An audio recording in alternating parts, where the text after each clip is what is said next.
My YouTube video script says Notre Dame surprisingly fell from number 9 to number 10 in the latest edition of the College Football Playoff Rankings. The second last edition of the rankings before the playoff bracket is announced on Sunday.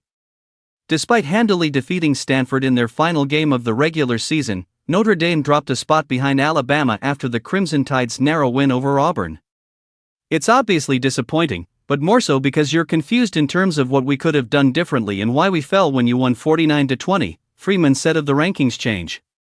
Freeman continued.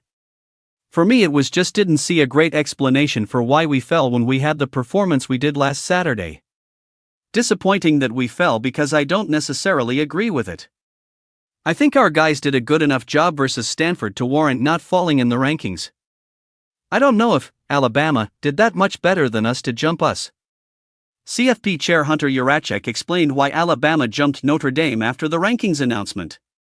As we looked at those two teams and how closely they have been over the past 3 weeks, Notre Dame went on the road, had a strong win at Stanford, but Alabama went on the road and a rivalry game looked really good, especially in the first half, getting up 17-0.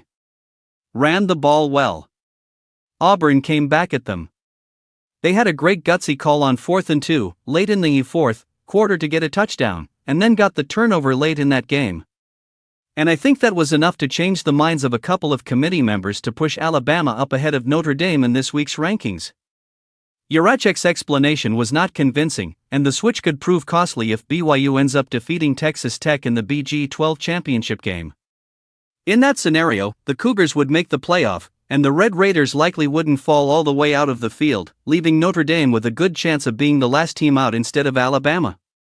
Freeman certainly believes his Fighting Irish are deserving of making this year's CFP. He told Today, "We've won 10 games in a row by double-digit points.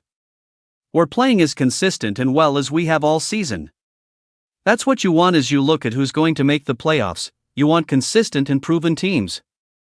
We're for sure one of those." Freeman and Notre Dame will have to wait until Sunday to find out whether they made the playoff, or if swap ends up costing them. Make a ready to voice, to keep the audience's attention, write only 440 word script. No number, no scene, no introduction, write neatly, with correct grammar.